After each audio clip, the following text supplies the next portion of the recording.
In this video, we will explore how we can promote diversity in the workplace through the awareness of unconscious bias. The goal is to foster a workplace culture that is positive and bias-free for a profitable business. To promote diversity in our workplace for healthy forward movement.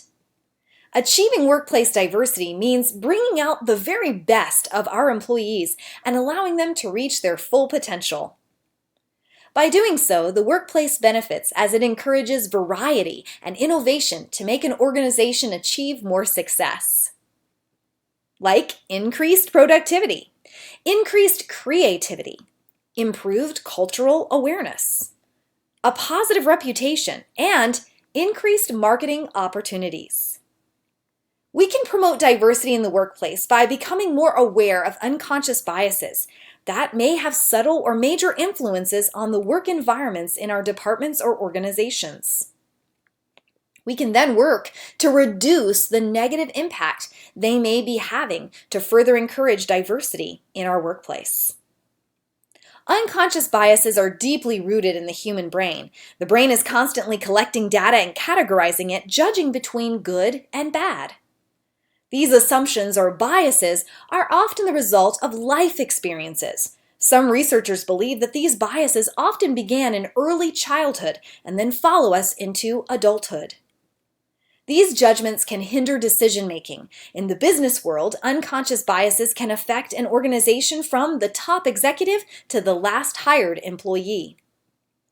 It must be remembered that biases are not limited to just race or gender biases. They include all types of social stereotypes.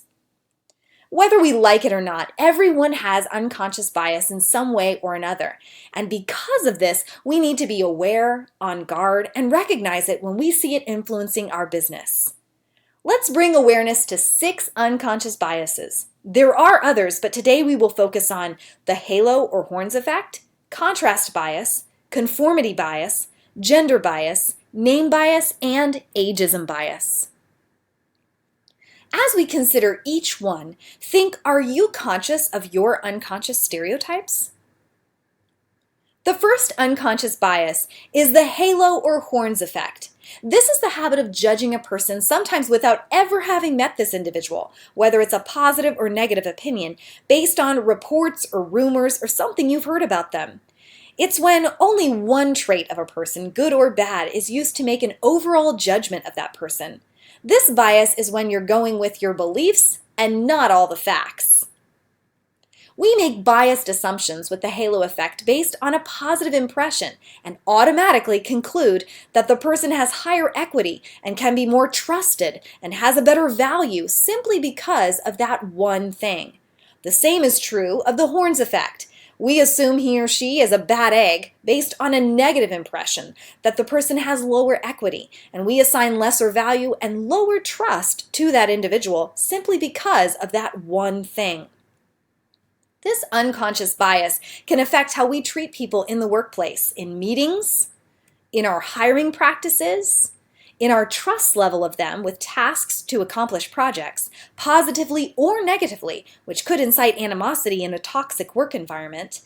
In our willingness to collaborate with them, it influences the way we work as a team for sure. What else comes to mind when you consider this?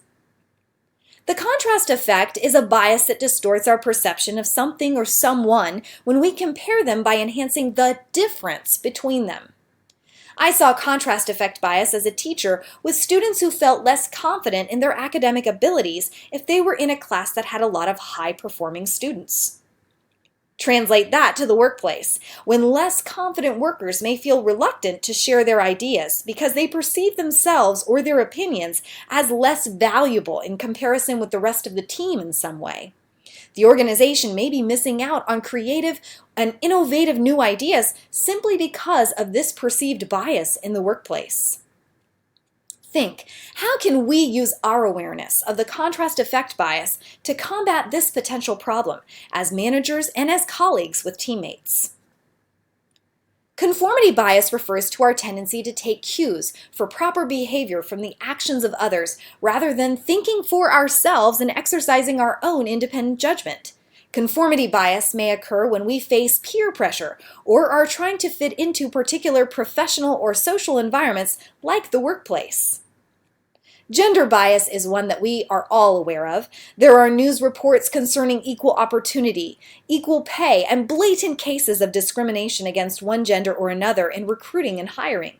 Women have been campaigning to be viewed as equals for years. But what about the unconscious gender bias? Unconscious gender biases cause us to ignore the skills and talents of someone due to their gender. Can we still see this affecting our work environments, maybe in subtle ways? Name bias is judging a person based on his or her name alone. My husband's name is Damien. Often, on paper, people have assumed he is of a particular nationality. A certain name may bring to mind an image, like Elizabeth, Mohammed, Ricardo, or Keisha. Name bias can also be based on last names like Chang, King, Smith, Kennedy, or Fernando. The preference of a specific age over another is the ageism bias. This is felt by older and younger people. The assumption that seniors feel lost with new innovations and technology in the workplace is ageism bias at play. Sometimes, though, a younger or younger-looking person is not given the credit he or she deserves. People can sometimes judge younger or younger-looking people as less experienced or incapable simply because of their age appearance. We've considered 6 different types of unconscious bias that are often found in the workplace. Pick one that you can see having either a subtle impact or a major effect on the work environment in your department or organization. How can you be more conscious of it? What steps can you take to reduce its influence over your own decision-making and the decisions being made in your workplace? Be ready to talk about your ideas in our application discussion.